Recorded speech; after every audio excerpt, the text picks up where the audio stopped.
how to just start from $50,000 and buy a $900,000 or $1 million principal place of residence using equity. Do you want to achieve wealth and passive income through property investing? PK Gupta, host of Oz Property Investment Mastery, will help you achieve passive income by buying top 5% growth and positive cash flow property and building a portfolio using data without you wasting months of time doing research, spending weekends at inspections, or dropping $10,000 to $20,000 on buyer's agents each time. So if you are confused and overwhelmed by the amount of contradictory information available online and don't know where to start, then this show is for you. So I know so many of you are in Sydney or Melbourne, you're like, I can't afford these prices. You're so anxious. You're saying that, there's a boom at the moment. I only have $50,000, I only have $80,000. How am I ever going to afford to buy a principal place of residence in these capital cities? I'm getting further and further behind. Am I ever going to be able to buy? Do I have to rent forever? Okay, so this will tell you how you don't need to rent forever, even if you want to live in a house worth $8, $9, $1 million, and you only have $50,000 to begin with. Again, I'm going to share you a story of Kevin. So Kevin was a client of mine, and he, back in the start of 2018, so we're talking like 4 years ago, something like that. I can't do math. He only had $50,000, and his primary purpose in life was not to build 100K passive income in 5 years or 10 years. First of all, he and his wife wanted to live in a place that they could call their home. They wanted to buy in a place in Brisbane worth $900,000, a suburb worth $900,000. But the problem was they only had $50,000 deposit. That was the problem. And by the time that they could save another $100,000 or $150,000, the prices would have risen way too much, and that same $800,000 or $900,000 suburb would have become $1 million suburb or $1.2 million or something like that. So this is what Kevin did, what we helped him do, and you can do this yourself. This is all free advice. I'm going to teach you how to use equity. So what he did is he took that $50,000 and he bought in, I'm going to tell you the exact suburb, he bought in Launceston in Tasmania in a place called Newstead. Now in Newstead, back in the start of 2018, you could buy a positive cash flow property, something that gives you a yield of above 5% gross.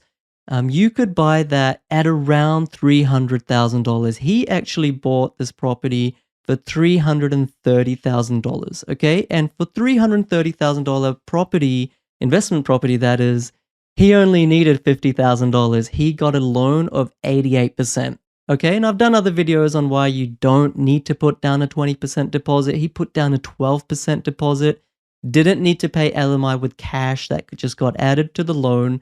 And that way, he got his foot on the property door, or in the property door. You see, properties in Australia, they're like a moving train. You're either on that train or you're on the platform, not on that train. Regardless, the train moves. Sometimes it moves quickly, sometimes it moves slowly, but it always moves after a year, 2 years, 3 years, 4 years. It always moves, right?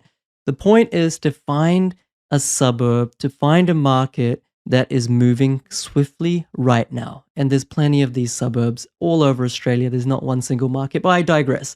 So he bought this property, $330,000, put down, it was actually a little bit less than $50,000, but let's just say $50,000 deposit, including transaction costs, everything. All right. Now that property was positive cash flow, which meant it made him around $5,000. I'm just using round numbers here. $5,000 positive cash flow per annum. So we're in 2021 right now. After 3 years, 2018, 2019, 2020, and a bit of 2021, let's say. So after 3 or 4 years, it's given him $5,000 on average every single year. So he's made some money, but there's nothing to write home about, some positive cash flow. But what's happened with Kevin is that he's been able to see that property valuation rise swiftly. He's been able to see that property valuation rise very, very swiftly. And so now in Newstead, those same properties that were selling for about $330,000 in Launceston at the start of 2018, right now he had that value. I mean, not right now, it was about a few months ago. He had that property revalued at $510,000. And here's the thing, like for him, he wants to buy his principal place of residence in Brisbane for around $900,000, or he did. So why am I going on about property investing? What he did is then he went to the bank, the same bank, and he revalued that same property, and the bank said it valued at $510,000. Now, he got them to refinance that same property. Remember, before he bought it at $330, and he had to put in, let's say $50,000. So actually his debt back then was $290. So he had to put in $40,000 deposit and then maybe another $10,000 of transaction fees and things. So his debt on a $330K purchase at the start of 2018 was about $290, right? Now that same property is worth $510. Stick with me here. Stick with the numbers. All right. It's worth $510. He's been able to refinance that at, once again, 88% leverage or 88% loan ratio of the total value. So it's technically the debt is $448,500, but let's just say $450, right? So his debt has gone from $290 to $450. The valuation of the property is what allowed him to increase that debt. It went from $330 to $510. But here's the thing. The difference between $450, his new total debt amount, and the initial debt amount of $290, the difference is $160,000. All right? So in one way to look at it, his equity has increased $160,000 in 3.5 years from a base of $50,000, including transaction fees. So you put in $50K, you get out $160K. That's like a 3x return, 4x return, 300%, 400%. Sorry, I can't do the math. Put in 50,000, get out 160,000. You can't do this in the stock market, guys. You might be able to do this in crypto, but I don't know a thing about that. And here's the thing. He's been able to take that equity. Remember, equity you don't pay tax on. Equity is tax-free. The bank simply gives you that money, and as long as you're using it for the right purposes, you're not overstretching yourself. And by the way, that equity pays for itself from an interest perspective because the rents have gone up in that suburb by about 40% in the last 3.5 years. So you might be saying, oh, look, he's got more loan. That means how is he going to service that loan? Actually, rents have gone up, so he can service that equity pull.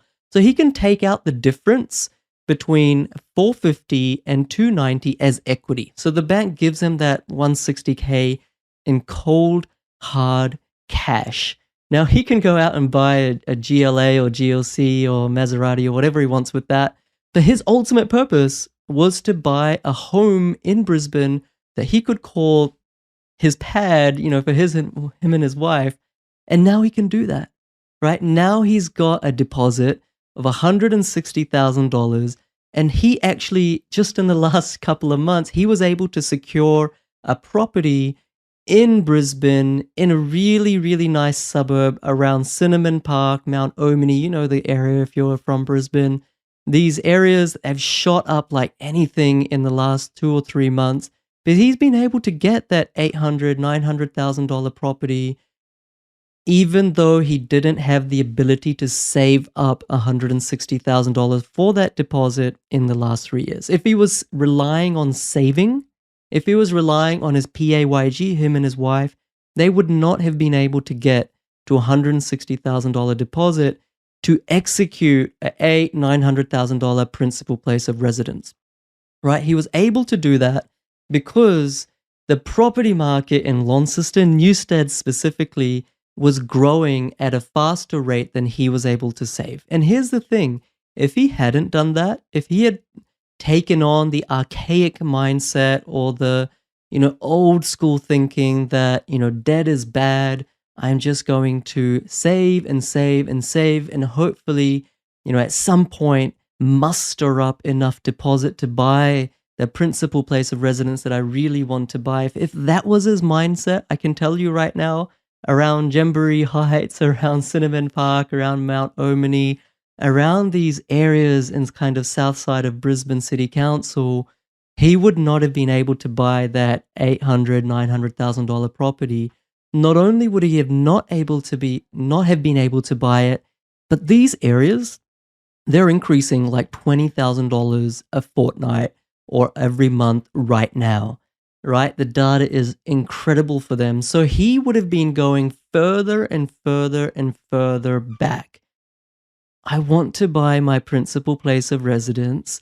I want to buy that 800, 900, 1 million, 1.2, 1.3 million dollar place, my dream home where I can, put down roots, but I only have 50,000, I only have 60,000, I only have 70,000, I only have $80,000 of deposit. I can't actually buy that right now. Here's the analogy that you need to understand. You are on a platform, a train station, and the train is going by in front of your eyes. Now, you can either make the decision instead of jumping on the first carriage of that train, the first class where you ultimately want to buy, you can make the decision to jump on the second class, maybe 3 carriages or 4 carriages down as an investment property, and then at least get on that train. And then while you're on that train, make your way through the aisles, open the door from the third carriage to the second carriage, walk down that aisle and open up that door from the second carriage to the first carriage, and ultimately in 3 or 4 years be in that first carriage, the principal place of residence where you ultimately want to live, just like Kevin. Or you can have the mindset that I don't want to invest money, debt is all bad, I'll just stay on this station waiting for the next train. Now the thing is that on the weekend, around midday, the trains don't come very often. And so you'll be waiting there a long time. Meanwhile, that train would have gone. You're never going to be getting on that first carriage ever again if the property prices are increasing faster than your ability to save. Here's the thing, and this is objective advice. This is based on data. If the property market is growing faster than your ability to save, then you should get on the train, whether it's the second carriage or the third carriage or fourth carriage. Get on that train, get on an investment property, get that momentum, ride that wave, and ultimately you can use equity like Kevin did to buy your principal place of residence that you ultimately want. Or if you're saving faster than the property market is increasing, then you don't need to invest in property. Then you can just save, and then you can buy your principal place of residence when you're able to. That's like saying, okay, well, the train's going, but I can run faster than the train. Your savings is like running. I can run faster than the train, so there's no point hopping on the second or third or fourth carriage. I'm just going to run faster than the train. And then at the next station, when I do have enough deposit, I'll buy that, $900,000 property that was $900K today, 1.2 in 4 years' time. But by that time, I'll have saved up another $500,000 anyway, right? So if that's your situation, if you're able to save faster than the property market is increasing, then by all means, go ahead and do that. Don't invest in property. Just run from that first station platform to the next station or platform, and you'll be there before the train is there. Then you can hop on the first carriage. But if you're not able to save as fast as the property market grows, then you, my friend, need to embrace debt. You, my friend, need to say, okay, well, I only have $50,000 deposit like Kevin. I can't afford that $900,000 home. I need to get on the property market. I need to get on that ladder. It's okay. I'm going to get on carriage 2. I'm going to get on carriage 3. I'm going to get on carriage 4. It may not be the principal place of residence. It may not be the dream home, but I'm going to get on that property market. And as long as you select a suburb that grows very, very quickly, like Newstead did in Launceston, and is positive cash flow, so it doesn't hurt your serviceability so much, It doesn't impact your household budget. Then, instead of missing that train forever, which is what would have happened to Kevin, you can at least get some runs on the board. You can start making some passive income. You can get on that third or fourth carriage. And then in the next 1, 2, 3, 4 years, you can draw equity, which is tax free, and get to the carriage number one, right? This is exactly what Kevin did. So he wanted to buy a $900,000 home. He couldn't afford it in Brisbane, only had $50,000, invested in Launceston, bought a property for $330 with a debt of $290. Fast forward 3.5 years, that same property is worth $510. He's able to draw equity up to 88% LVR without paying LMI again. Here's the thing, if you refinance with the same bank, you don't have to pay LMI again, lender's mortgage insurance, even if you want to borrow up to 90%. So that's a quick tip for you. He was able to take equity out, $160,000, so his debt increased from $290 to $450, $160K of cash, used that for his deposit to buy a $900,000 property in the south side of Brisbane, which he wouldn't have been able to do without having invested in property. Let's go again, right? Like, I want you to connect with this point. So many of you, whether it's because of your husband or your wife or the way that your parents maybe thought, like, I know where you're coming from, right? You don't like debt. The reality is, in a booming property market, in a market, and here's the thing, like, a lot of people are asking me, a price is going to correct, a price is going to come down. A typical property market boom lasts not for 6 months. It typically lasts for 18 months to 36 months, maybe even up to 50 months. It typically lasts from about 2 years to 3 years to 4 years. This current property market actually started not 2 months ago or not 4 months ago, whilst everyone, maybe yourself, is scared. It actually started in May or around May 2020, right in the midst of the pandemic.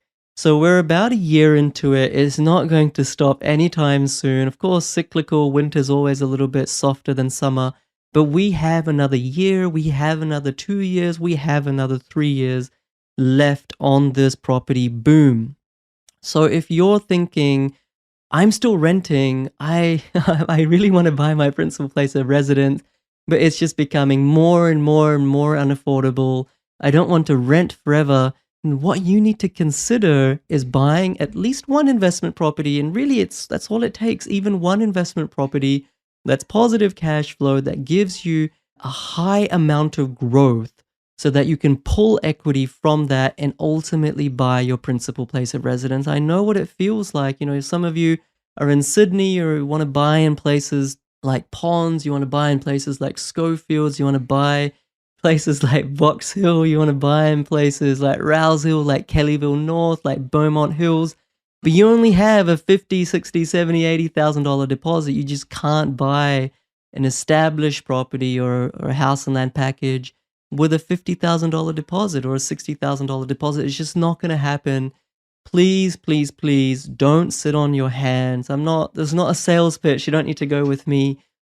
Just do something, right? That something is either learn yourself, go through a buyer's agent, or learn through me, through the Property Investment Accelerator without having to pay a buyer's agent. Buy an investment property, get that over-indexed growth whilst having positive cash flow. So then in 2 years or in a year or in 3 years, you can then buy your principal place of residence. The same goes for Melbourne, the same goes for Brisbane, the same goes for everywhere. Equity is the secret ingredient. People don't realize the power of equity. You don't get taxed on equity. Equity is how you go from having a $50,000 deposit to buying a $900,000 house in 3.5 years, just like Kevin. All right, so I kind of rambled a little bit, but hopefully, just by re-emphasizing those points, they really stuck. Like, you're able to analyze that story, you're able to, which is true, by the way, you're able to analyze that outcome from different angles of vision. I gave you some context, some richness, so you actually can be confident in doing that, right? If it did give you value, share it. If someone is in this situation, and like, guys, I know there are millions of people in that situation, so tag them, share this. Hopefully it actually helps. And yeah, I'll leave a link below of how you can join my Facebook group. There's free strategies like there every day in there. And also, I'll leave a link below to the Property Investment Accelerator free case study. You can hear of other stories just like Kevin. Don't book the call if you're not ready to buy. Only book the call with me if you A, have money. It's not a cheap thing. Try to do it yourself first, by the way. If you can't, I'm always happy to help. All right, guys. Well, my name's PK, and I hope you got a ton of value out of this. I know it's very stressful seeing the property market increase, but you don't need to be left out. Thanks so much, guys.